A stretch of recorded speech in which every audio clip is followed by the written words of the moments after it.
What up, fam? This is Burke. Hey, so I want to talk today about the Renaissance. The Renaissance man, the Renaissance woman. What they say is the Renaissance man and the woman are people that are not just locked into one specialty, right? They're people that have a vision that is beyond being good at one thing. No, I'm not an accountant. No, I'm not a painter. No, I'm not all these things. If I label myself as only one thing, I'm putting myself in a box and I can only be good in one area.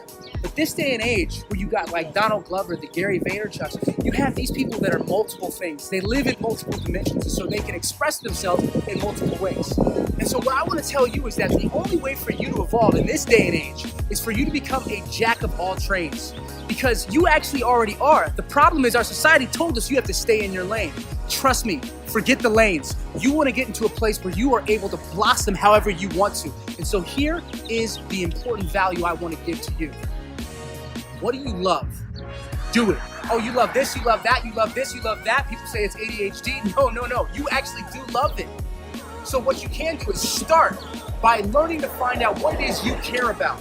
And once you find out what you care about, you attack that thing. The top thing you care about, attack it, and then spread from there. I loved health and fitness. I started off as a personal trainer.